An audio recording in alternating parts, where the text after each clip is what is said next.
சும்மாவே என் படத்துக்கு பிரச்சனை வரும்.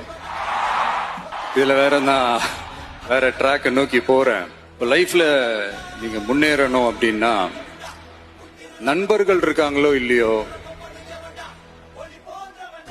வலுவான எதிரிகள் இருக்கணும். சும்மா வர்றவங்க போறவங்களெல்லாம் எதிர்த்துட்டு இருக்க முடியாது இல்லையா? வலுவா இருக்கிறவங்கள தானே எதிர்க்க முடியும். அப்பதானே நாம ஜெயிக்கிற அளவுக்கு வலிமையா இருக்கோம்னு அர்த்தம். இப்ப யாராவது உங்களுக்கு ஏதாவது கெடுதல் செஞ்சிட்டாங்கன்னு வைங்களேன், அது நீங்க பழி வாங்கிட்டீங்கன்னு வைங்களேன், அந்த நாள் முழுக்க நீங்க சம மகிழ்ச்சியா இருப்பீங்க.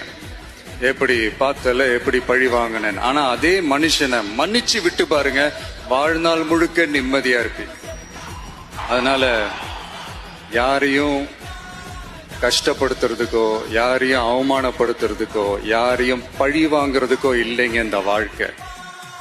நான் முடிஞ்ச வரைக்கும் முன்னாடியே சொன்ன மாதிரி சின்ன சின்னதா ஒரு நல்லது, ஒரு சின்ன சின்னதா ஹெல்ப், இது செஞ்சு பாருங்களேன். எங்கேயோ ஒரு இடத்துல ஃபியூச்சர்ல உங்களுக்கு இது கை கொடுக்கும் அப்படின்னு நான் நம்புறேன். பிடிச்சிருந்தா எடுத்துக்கங்க, இல்லைன்னா விட்டுருங்க.